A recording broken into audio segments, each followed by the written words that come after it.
Imagine finding the house of your dreams in the place you always wanted to live for a budget that doesn't break the bank. Sound impossible? What if you could truck the house you want to the section of your choice and maybe save money along the way? Oh, that's my lounge. Love it. You got your ass on the seat, we're rolling. It's a journey that can be fraught with anxiety. What's that? Pressure. There's only inches in it, the Oh my gosh. and stress. Yeah, I got some very unhappy people up here. Is all the trucking, trauma and tension really worth it? This time, a young couple's dream of creating a tennis academy leads them to the country. We both wanted to have something more rural, and we really fell for Martinborough. But their two new homes face an uphill battle to get there. Jesus, we're going up here. Ooh, pretty tight, bro. Is the weather going to prove the wild card? Hold, bro, hold. There's no way we can go any further. They're about to shut the road. Did you move at all? We haven't moved an inch. Is this one match that might not have a winner? I don't think it's going to happen here, mate. That didn't sound good at all. This is Moving Houses. Such a great morning. It's beautiful.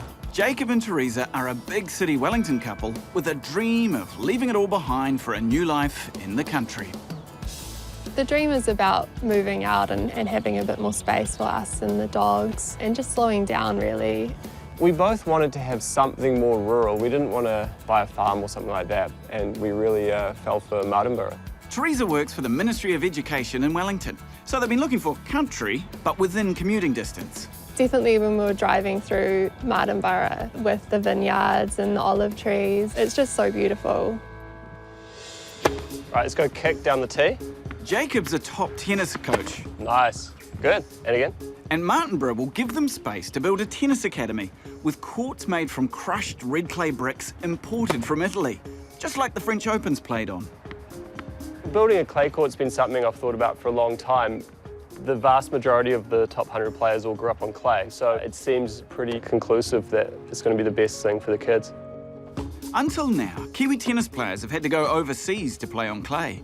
So there's a lot of excitement in the New Zealand tennis community about being able to train on Jacob's clay court from people like under-19 tennis champion Jade Ottaway, who's keen to improve her international game.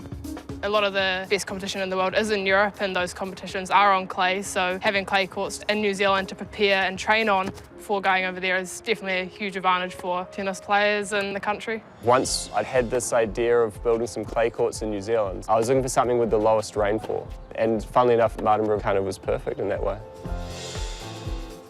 Martinborough is just over an hour's drive north of Wellington. It is a quaint little village full of cellar doors selling local artisan wines. And the reason that the wine here is so good is because of something they call the Martinborough halo, a little microclimate that is the perfect conditions for growing grapes that are said to be small in yield, yet intense in flavour. But Jacob and Theresa aren't moving here for the grapes. They're moving here because it's also the perfect climate for Jacob's dream tennis court. Although probably not today. In fact, there's no evidence of the Martinborough halo when I meet Jacob and Theresa at their 1.4 hectare site. But it's a big blank canvas, and I can immediately see the attraction. So your section starts here and then runs down to that fence line, does that? Yeah, so along this tree line here to the pines at the back there. Nice little carve out. Yeah, we love it. Theresa, was there much discussion? Because you've got a lovely big parcel of land here, so heaps to play with, which can often cause headaches about deciding where everything was going to go. It's a beautiful spot. It usually is sunny and warm, so we wanted to be able to face the sun, but that also meant facing the wind. So we had to think about different wind barriers and things to put in place. But what are we waiting on? So we've got a 4-bedroom house coming and a 2-bedroom house coming. And so you're bringing in 2 homes? Yeah. One will be for us and the other will be for players and coaches. It's a bit of accommodation. Yeah. So was that always the plan, to bring in places that were pre-built, ready to go, or did you want to build on site? I got onto a developer that was bowling houses and they wanted someone to take them away, but it just didn't work out with any of those. And from there, we started looking at new built houses that were transported. Right, and so did the idea of a relocatable appeal, or is it just what you guys had to do? Once we understood the process and you can get it built in sort of 8 to 10 weeks, that was really appealing. And so it all makes sense financially? It works out really well. So for the 2 houses to come and delivered is $550. What, 2 houses on site set up for $550? Yep, everything. When they come down, they've got everything in there, the carpet, the painting, even some appliances. They're coming ready to go. Plug and play houses. It sounds like a fast and affordable solution. And so this is where the main house is going? Yep. There was a few different designs we looked at, but we wanted to make the most of the sun and the view. So we've got a big deck going out the front here, overlooking the vineyard there. Excellent. And so where's this other home going? The other house is going to face out towards the hills. Oh, I see. So turn around this way, taking in the view. Yeah. Guest accommodation. Yeah, that's right. And this is just a little 2-bedder. And at the far end of the site, there's plenty of room for Jacob to build his red clay tennis courts. So we've got 2 courts here beside each other, and the plan is to sort of wrap a big hedge around it, protect from the wind. Wow, it's all happening quite quickly, isn't it? Yeah. Has it felt too quick? I could have the houses now, happily. Right. Yeah. You're already mentally here, living here. Yeah, definitely looking forward to it. It's 2 weeks later. I'm 650 kilometres away at the Transbuild Yard here in Auckland, where Jacob and Theresa's houses are being built. It's 3 days to their move, and I'm in awe of their confidence. Today, Jacob and Theresa are seeing their near-finished houses for the very first time. So, Jake, what was the house like last time you were here?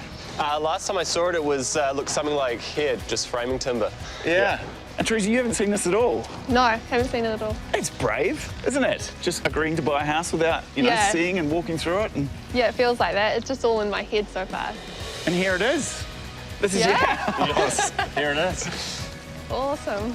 Yeah, wow. It's a lot bigger than what I had in my head, that's for sure. So as framing, it looked like a smaller proposition? It did. It did. Yeah, because even when you've got your pegs in the ground out on the site, it still doesn't take into consideration the sort of volume. The pegs made it The look pegs small. We were compared to like, this, oh, yeah. okay. But Yeah. now, yeah. No, you'd never think this would fit in the No, pegs. that won't fit in the pegs. I just can't believe it's going to fit on a truck, to be honest, in one go. Yeah, very true. Yeah, it's a lot wider as well, thinking about all the roads that we just drove getting here. Yeah. Well, I don't know about you guys, but I'm dying to have a look inside. Yeah, absolutely. The rain seems to have followed us up from Martinborough, but it's not bothering us in here because just 12 weeks after they started the build, this is a whole finished house. First thoughts? Yeah, it's great. Yeah. Nice and big, yeah. Yeah. This is your lounge, essentially, right? Yep, that's it. Well, almost finished. The builders are still doing the final touches, and it'll need a sweep. But with the kitchen installed, it's almost just add furniture and move on in. I bet you're just dying to have a look around. Let's do it. Walking around the house, all the rooms look ready to live in. What's most surprising is that the house isn't cookie cutter.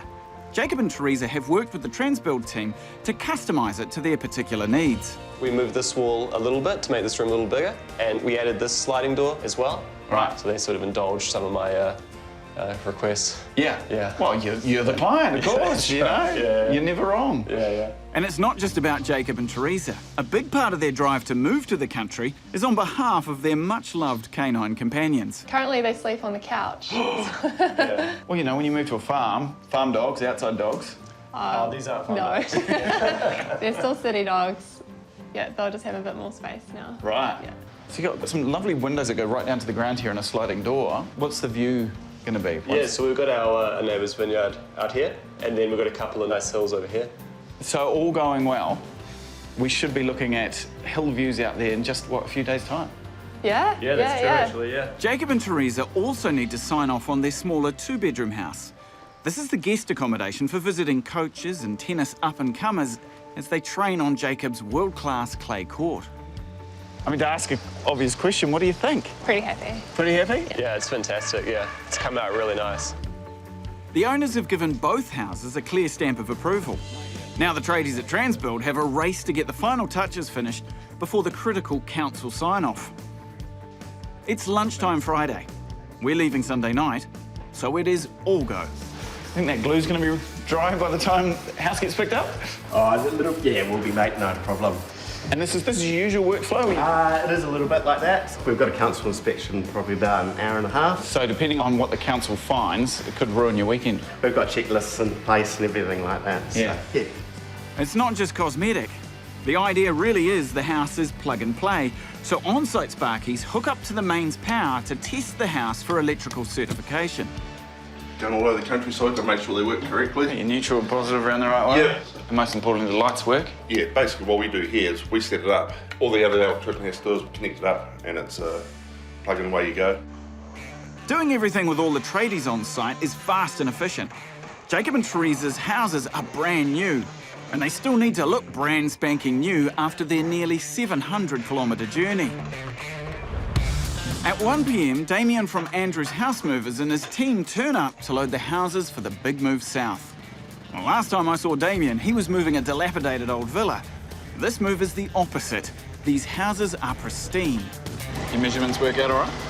Perfect, perfect, every time. So what is the difference between towing something brand new like this versus an old villa? The old villas and stuff like that, they're a bit different. You can get away with a bit of cracking here and there because at the end of the day, they're all getting redone. Whereas this is brand new. So the main aim of the game really is just to get it from A to B with no damages, yeah. Okay. So what's the plan from here? The main objective is to actually get to our destination within 2 nights. If we start running into a 3rd night, then it just puts the planner out for inspections and all that sort of carry on, you know. So we'll leave Sunday night and hopefully by Tuesday morning, we'll be at our destination, all going well. With just 2 days for such a long move and inspections already lined up at the other end, Jacob and Theresa are not making it easy for themselves. Even the distance we're travelling seems like an enormous ask. Our journey takes us down State Highway 1 into the Waikato, straight through Hamilton, all the way to Taupo, but there we turn left and travel through Rangataiki. Tackling the hills through to Napier, where we'll spend the day sleeping. Then we head south, down through the towns of the Wairarapa, Dannevirke, Pahiatua, Eekar, Huna. By day it's a beautiful scenic trip, but we'll be making it at night, and with the southerly storm forecast, I hope we're making it at all. And most importantly, hope that no damage has occurred during the move. You know, Theresa and Jacob, they've got a lot of money tied up in this big move, which all kicks off on Sunday night.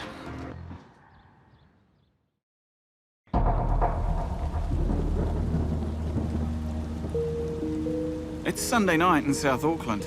It's raining. The forecast says there's a storm blowing up the island, due to hit tonight. The plan is to get Jacob and Theresa's brand new houses on the road as fast as we can, hoping we can knock off the big half of the move and get all the way to Napier by 6:30 in the morning. 380 kilometres of heavy trucking. Are you worried about the weather? Because it's atrocious. Yeah, we're in for a few high winds and a lot of rain on the way down. That ultimately can sort of stuff up our time frame. At the end of it all, you know, we just got to think of safety as well. Yeah. The goal tonight is trying to get to Napier. Once we get there, then we know we're in with a chance to get the rest of the way on our 2nd night. You got a good heater in the cab? Yeah. It'll be off though. It's going to be a long night. Yeah. A long cold night as we head south towards a wintry blast. I'm a little anxious, but I can't imagine how Jacob and Theresa are feeling at home in Wellington. Hello, you two. How are you going? Yeah, great. Yourself? Good. Look, I'm excited. I'm also quite cold. You look quite cosy and warm there. I think today we hit about 7 or 8 degrees, so we're nice here, but we want to be outside. Oh, good. Well, look, what I am excited to tell you is that there is a truck behind me, and it has your precious home all strapped down and ready to go. And I can't wait to get this underway. Yeah, fantastic. Well, look, enjoy your night. See you guys. See you soon. And we're off. So this is it, Damien. On the way. It all begins. So it's 650 Ks? That's right, yeah. Buckle up. And we're trying to get over halfway tonight, but making it all the way to Napier, towing 2 brand new houses, feels ambitious. Slowing up for the trees. Right, we've pulled out of the gates. We've come about 300 metres, and we've already slowed to a crawl. There's trees hanging over here. You see the guys on the comms now. Steve? Giving a bit of distance each side. Russian through, bro. Russian through on your left. Jacob and Theresa's 4-bedroom home is 22 metres long and 7 metres wide. On this tight road, Damien will have to answer for every single scratch. At the front of your passenger side, Dave. So you can hear from the radio, the boys are saying that we're just clipping the trees as we come through, which shows just how big this load is. We've only just started. And clear that white fence, bro. And the moment we're through the trees, we hit a rail crossing, crawling speed. Rail's clear at the moment. So just through the railway tracks now. 2.5 metres at the top of the rail. You wouldn't want them to change the layout of that, would you? Nah. Just one car here, they'll stop the others. There's 2 houses coming, so wait. Every delay works against Damien's ambitious plan, so he's brought in extra pilots to help us move as fast and as safely as we can.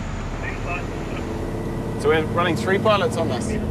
Yeah, just because of the distance we're going. Yeah. More pilots, the more warning people get. Stay there, mate. Stay there, still rolling, eh? But just as we get close to the motorway, the height of our load sends us off on a detour. So it feels like we've almost weaved back around on ourselves. Yeah, well, this is the bypass. We can't fit under that bridge there. Unfortunately, that means more intersections, more traffic, more time. If we're wanting to beat that storm to Napier, we're starting to cut it fine. Car coming under the bridge now, Berg. Should be all good after that. All clear on the motorway. Finally, at 11 p.m, we hit State Highway 1. And once we merge our pilot vehicles, trucks, and Jacob and Theresa's houses into the southbound traffic, we're away. Got up to the great car, Berg. Come across Damien. Yeah. Should be plain sailing from this point forward. It's all wide lanes and smooth curves. And it feels like we're flying. It's just after midnight, and we've got 6 hours to get to Napier. We might just do it.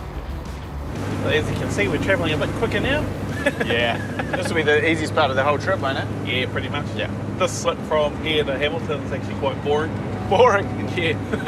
Do you like it when it's a bit more technical? Oh, you know, keeps the brain ticking over and keeps you a bit more alert.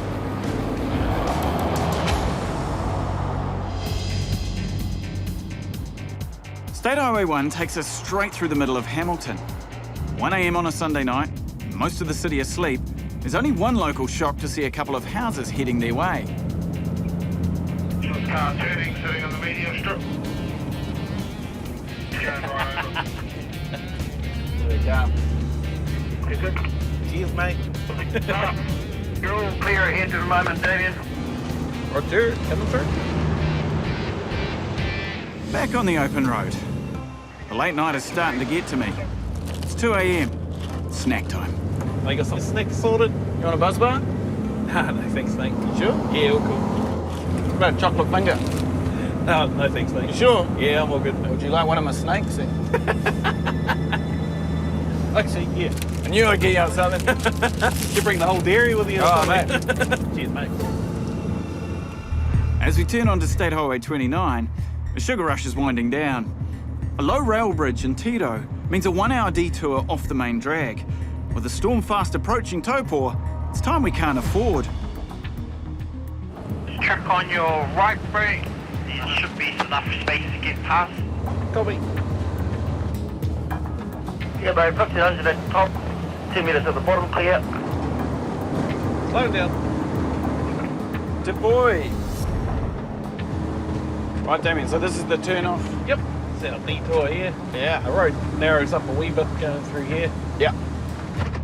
After Tupoi, we turn south again to make our way back to State Highway 1. But as we race south, that Antarctic storm is racing north towards us. Yeah, bro, looking good. And as the rain starts and visibility closes in, it feels like we're on the edge of the storm.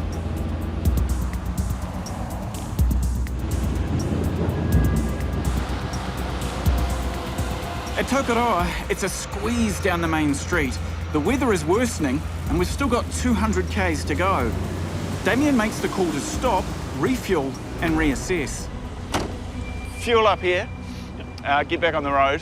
Pretty much. We'll just get as far as we can and just take it as it comes. Look, if there's one thing I've learned in this game, it's you've got to be prepared to stop and start. Yeah. Just flexible. All right. Go and get some pants on, man. You're making me cold. We're through the first band of rain, but it's sounding bad ahead. Damien's plan is to get as fast south as we can. We get Jacob and Theresa's houses through Taupo, but when we turn off onto the rugged Napier-Taupo road, we get bad news from the pilots. David? Nah. They're getting ready to close the road because it's getting bad. Oh. It's 4 a.m.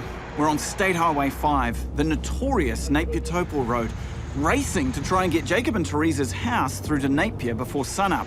But there's worrying news. David? Nah. They're getting ready to close the road through because it's getting bad.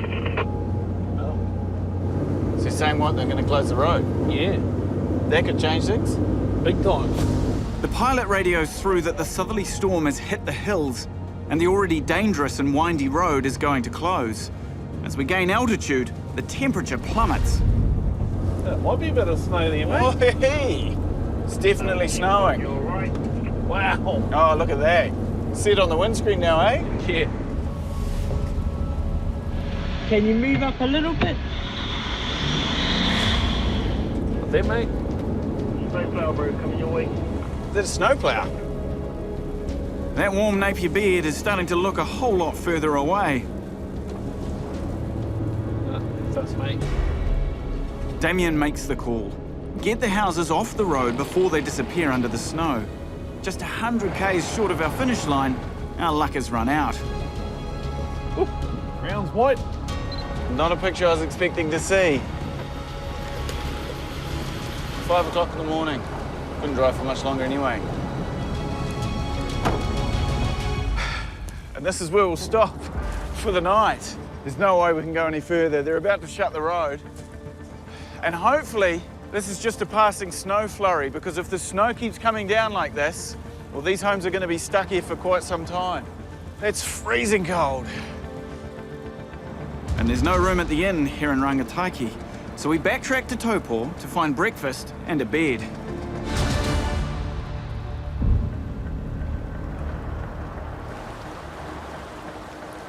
Jacob is clearing his section for our arrival. And once again, the weather's no good for tennis. Someone's forgotten to turn on the Martinborough halo. Again. We got to get this done before the trucks come through tonight. It's been raining all day. The ground's absolutely soaked. I can't even see the trucks getting in at this point. So I've got a guy coming in with a huge tractor. If the houses get stuck, we can drag them out of the mud with that. There's snow on the hills in Topol too. And after a day sleeping, we wake up early evening, hopeful the road will be open tonight. Well, this is less than ideal. We couldn't travel till later in the day. It was clear, and now as evening has fallen, it is snowing, and snowing quite heavily, and they have closed the road. And somewhere up there is Jacob and Theresa's houses on the back of our trucks. As darkness hits, we're allowed through to check on the houses. Well, they made the absolute right call in closing the road. This is just half an hour later, and it is pelting down. It's starting to settle on the road, which means our trucks with the houses on the back are getting absolutely covered in snow. Now, I've got no cell phone reception here, so I can't actually call Jacob and Theresa and let them know the unfortunate news that we're going to be stuck here for another day at least. Back in Topol, it's time to break the bad news to the folks in Wellington. Hey, guys. Nice to see you. You too. Tell me about your day. Where have you been and what have you been up to? So I was just getting the site ready for you guys, but I have to say it's pretty boggy. It's a disaster. Okay, disaster's a strong word. The weather was so bad and the wind as well. So we're definitely keen for an update on how the house move has gone. We are unfortunately back in Topol. We tried to get going tonight and they closed the road on us. And your houses are safe, but they're probably under about a foot of snow right now. So did you move at all? We haven't moved an inch since last night. Wow. Wow. Have you checked the forecast for tomorrow night? I'm almost too scared to look. The snow flurries seem to keep coming, and then we see stars and we get hopeful, and then it closes in and down it comes again. So we are in the hands of Mother Nature. Yeah, good luck.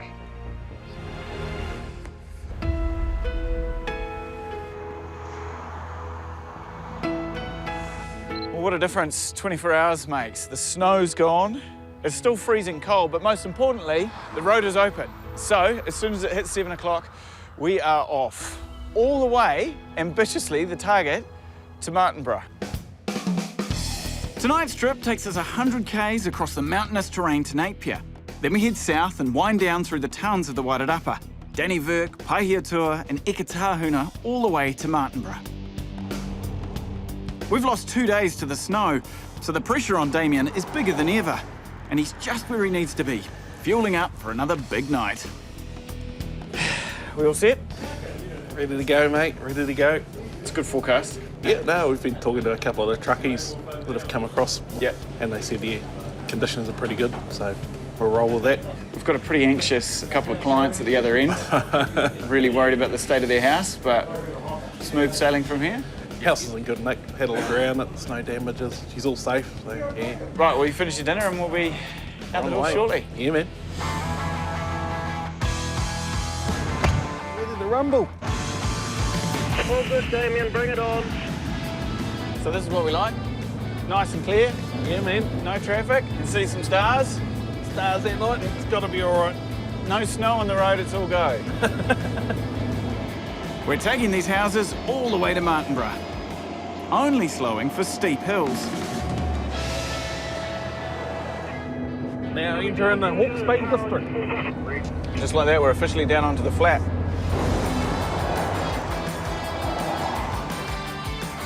Right, so this is a big intersection. This is officially us off the Napier Highway. It's one I know well because that way, it's my hometown of Gisborne, whereas here, we're off to the Hawke's Bay. Looking good, bro. You're good. Into the port we go. Yeah, you got to fuel up. We hit Napier. It's a chance to refuel and check Jacob and Theresa's homes. Well, we've just cracked 100 kilometres and we've definitely made the best time of the entire trip. So hopefully that's an omen for the kilometres ahead. Fuel up, one big final push.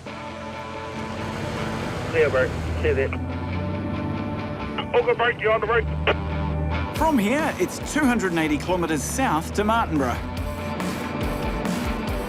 The pilots keep the roads clear for us to get through Waipawa. There's one coming over the bridge and then I'll block them off. Yeah, clear there, speedboat, bro. And then we'll all go to Waipukaro. We're really ticking off the towns. Bit around this. You got about 1,500 at the top there, bro.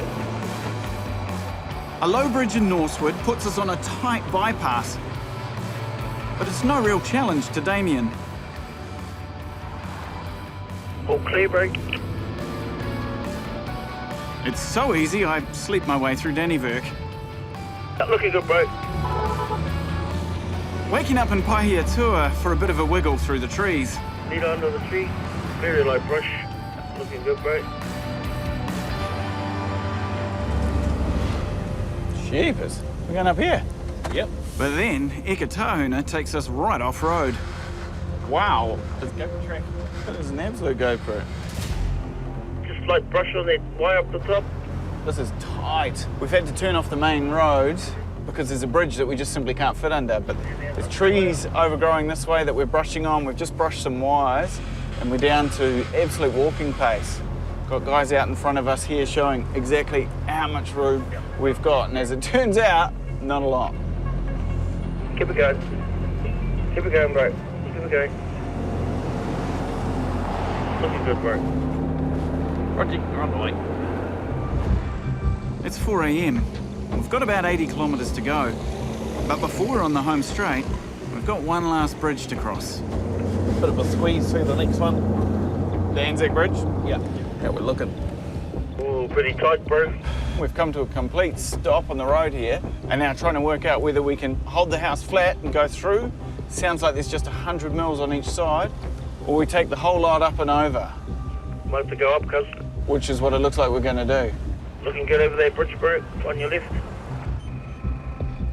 There's almost no play in it. Damien here has to be lined up exactly down the middle. And the house is jacked up almost as high as it can go. Good luck there, bro. Nearly there.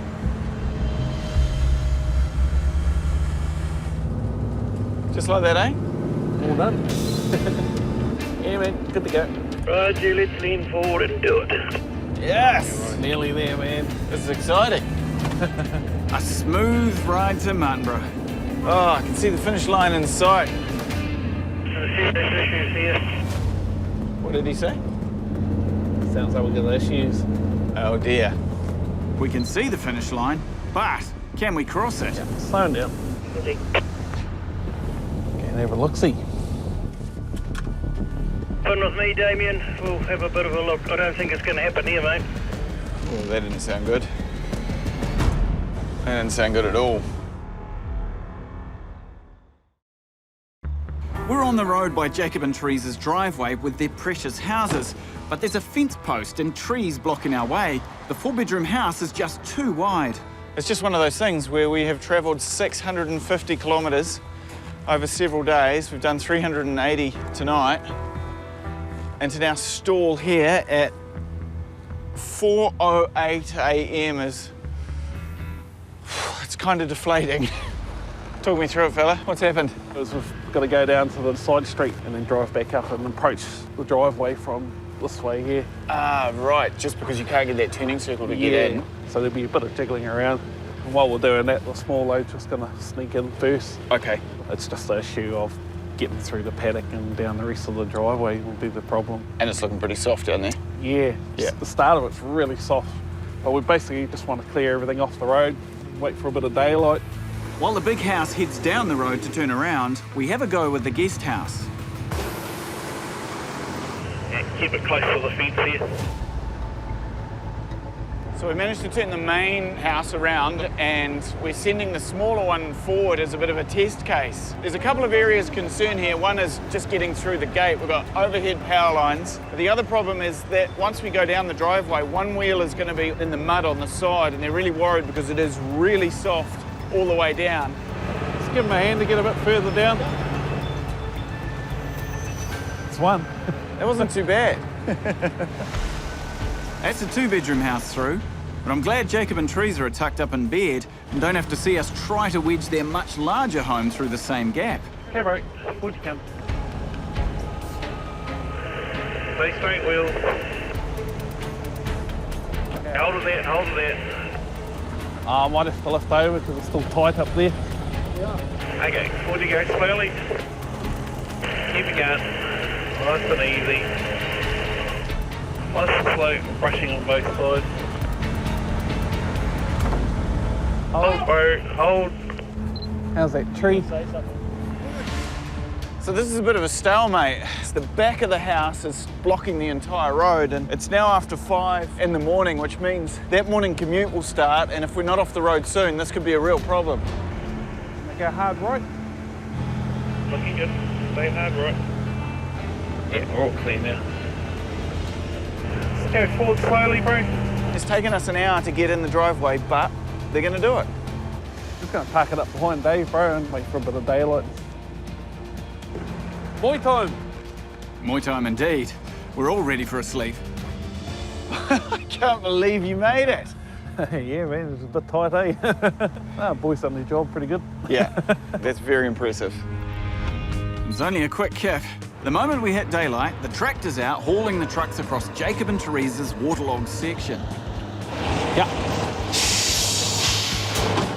Long night. Got the small one in so far.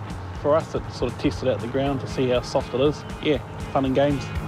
A guest house makes it safely across the wet ground, but the truck carrying Jacob and Theresa's bigger home has a much weightier load. Mac, tuck some Macs off.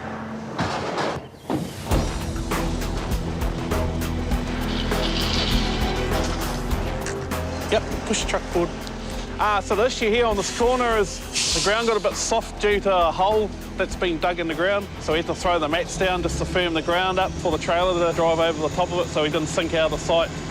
And we're just now having to steer around the last piece of the corner so we can line ourselves up with the driveway there. Where it's even wetter, Damien's crew bust out a few more tricks of the trade. So this morning has revealed good news, that as the truck has come on to the section, it's actually reasonably firm underneath. So they've managed to get the house all the way around to here, and it was just the last couple of metres where it's really started to sink down. Trade secret, this one. Sweet. With the sun out, it's finally starting to feel like Martinborough. With the houses close to position, it's the perfect time for Jacob and Theresa to arrive. Wow. Yeah, here they are, eh? The next stage. Yeah. Absolutely. You know, they've already worked so quickly this morning. We've got the main house in, and this is all that's left to do. They look fantastic, eh? They look so good. Yeah. The colours came out really nice, really happy, yeah. Everything looks great. So good to see them finally on the land. Yeah. And so now seeing the main home sitting here, is that the right place for it? Yeah. I was just looking at like our front yard. It's great. The dogs will have heaps of space. It feels much bigger than I thought it would be. Yeah, with it sitting there, it really does block out where your tennis court's going to go and sort of almost divides the property in half. Yeah, certainly. I didn't want to feel like I was working from home. Yeah, I can understand how you'd want that separation, Jacob, just to go over to work, hit some tennis balls, and then come back and unwind. Yeah, it's touch off, yeah. The guest house is yet to be placed, but Jacob and Theresa's home is just where it's supposed to be. I'm loving it. You know, Yeah. this is like our houses on the land finally. It is really long though, eh? Once you've got, the whole house sitting there, it does look a lot bigger. I'm pretty happy. I think it was good to make the most of the sun because we've got such big windows along that side of the house. Yeah. That's a stamp of approval for the house, but they might not have noticed their guest house is in a bit of trouble, with Damien's team getting down and dirty. Okay, there they go. This guy's worked so hard. We're so close, but the further we go this way, the softer the ground gets. Pull it forward. Yep, that's it. Well done.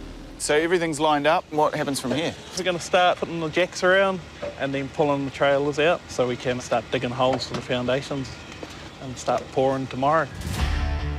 House is in place, I'm ready for a rest. But Damien's team gets straight into digging foundations for the main home and gets stuck into getting the other truck stuck. And then a tractor. So the team brings in another tractor and, well, you guessed it. 2 tractors stuck, trying to pull out our stuck truck and trailer.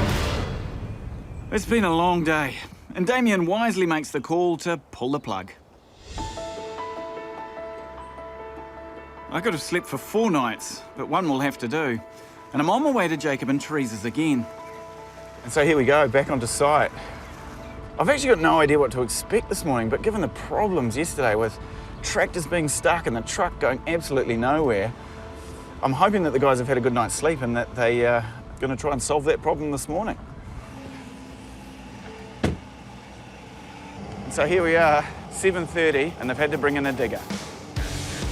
I've had to dig a man in this morning to try and clear some of that soft ground out of the way for us because it is quite hard when you get about half a metre down. Okay. And then use the digger as the main anchor point to be able to pull ourselves out of the position we're in now. Gently, gently. Finally, the new digger drags the truck out, so Damien's team can fix the houses in place and start cleaning up the chewed up field. It's crazy to think that these homes were built just a short time ago and they've already had such an adventure. But as we complete this section, then the next section of work kicks off, and you can already see it well underway behind me. We've got to get in a new driveway, the garage has to go in, we've got to put down sewage, get the water tanks in place, and then connect power. And somewhere in all of that, Jacob wants to get a nice big deck happening out here. They want to be living here in just 6 weeks, so the race really is on. Not to mention the original dream that brought Jacob and Theresa here, the clay tennis court. With so much to do, I don't imagine we'll be hitting some balls next time I visit. That clay court dream looks quite a bit further away. For Jacob and Theresa, getting a new home onto their Martinborough property, the move was more dramatic than the build. 2 houses built in just 12 weeks and then put onto the back of a couple of trucks before promptly getting stuck on the Napier-Topor Road in a heavy snowfall. And then stuck again down the end of this driveway between a tree and a fence post before being stuck again on site with the trucks bogged down in heavy mud. In fact, the last time I was here, the whole site was just a sea of earthworks and mud, really. And the idea of them living here with a lovely big deck out the front was nothing more than a dream. And that was 11 weeks ago. Theresa wanted to be living here 6 weeks after that. So let's go and have a look. The property's looking so established. And there's more than just a deck. Jacob and Theresa have clearly been busy with a hammer and a post hole borer. All this fencing is brand new. And the beauty of it is that it makes the recently arrived homes look like they are really starting to bed into the landscape. Hey, Theresa, how are you? Hey, Clark. Nice to see you. This looks great. Yeah. Hey, Jake, hey, how are you going? Welcome. Wow, we're standing on your deck. Yeah, how good, eh? When did this go in? It's been down for about 3 or 4 days, I think. Yeah. Just 3 or 4 days? Yeah. Which would suggest that you have been living here, Theresa? Yeah, we're on week 3. So does that mean that you moved in 7 weeks after the house arrived on site? Yeah. All the services and things took a while, and then there was lockdown in there as well. Yeah. So things took a bit longer than we thought. Yeah, but when you say a little bit longer, that was only 1 week longer than you'd planned, so that's quite quick. Yeah, that's true. Yeah. But we did have a composting toilet for the first few weeks, so... Living it tough. Yeah. And so how's it feel knowing that this is your home? I think for the first week we were staying here, I think every day I just said to Jacob, I love it so much. You've got all the farm animals over here, and then the vineyard and the hills. And even at night, the stars are just insane. Yeah, amazing. Feel so lucky. I can't help but spy a whole lot of plantings going in and around the corner. Yeah, that's our native area. So the idea is just to create some separation between the houses. We want to have like a little track that runs around it, so you could kind of walk in the bush and then a bit of a clearing. But that is a long time away. Maybe in 10 years. They're currently yay high. Yeah. So you're getting everything in place, and you almost just need to give it 10, 15 years to grow in. Yeah, Totally. that's it, yeah. We've still got, you know, the veggie garden and the orchard, and there's plenty of things. And of course, there's room for a couple of tennis courts. Right, you want to come inside and have a look? Yeah, absolutely. I love seeing the lounge with all Jacob and Theresa's possessions in it. Back at the factory, it was full of potential. Now it feels like a real home. I just loved it so much. I was just like, well, still trying to settle in, like, Yeah. we actually live here now, yeah. What was the first night like? We ordered in pizza. We got I think. pizza. Yeah, it must have been good. We didn't have curtains at all for about a week, so we got to enjoy waking up with the sun and Yeah. all that good stuff. And what a place to wake up in. Jacob and Theresa's home is gorgeous. But the views, they're the real scene stealers.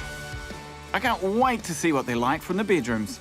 It's really nice with all the bedrooms flowing outside and a little bit of a deck on each one, yeah. I bet you've got friends and family dying to come and stay. We do actually have a bit of a list. Yeah, we do. Yeah, it's hard to beat Martinborough, right? Yeah.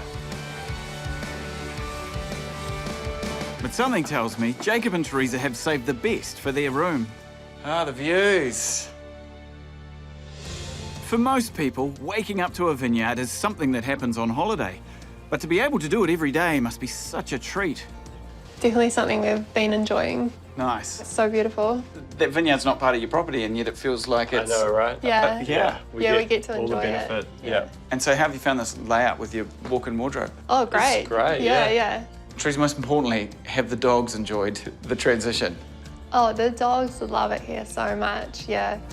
And I'm pleased to see Jacob and Theresa haven't put the tools down after working on their house. With some clever separation in place to ensure privacy, the tennis players' accommodation is looking just as inviting. Great. Yeah. That's a lovely outlook, isn't it? Yeah, we're Oh, really yeah. happy, yeah. This is a nice rural outlook with those hills off in the distance. It's small, but I think it's got everything you need, so yeah. With 2 bedrooms, a bathroom and kitchen, it will be a welcoming space for the players and coaches who come to Jacob's Tennis Academy. Which reminds me, Just looking over your shoulder, Jacob, one thing I have noticed might be missing at this stage is the tennis court itself. Yeah, well, certainly the budget for the courts, that has blown out because we got a few challenges with shipping, so that's just on hold at the moment. But we own sort of 120 tonne of clay over in Italy, so we're fully committed to the project. It's just going to be a matter of time. And so the 2 homes delivered on site for $550. Yep. Has your budget held together outside of that? And it's actually not too bad. We got a little carried away with the deck. You can never get too carried away with it. We might end up 50,000 over Yeah. for the whole project. So, I mean, that's pretty good, I think. Jacob and Theresa spent $550,000 to move 1 4-bedroom house and 1 2-bedroom to their site, ready to plug in and settle down.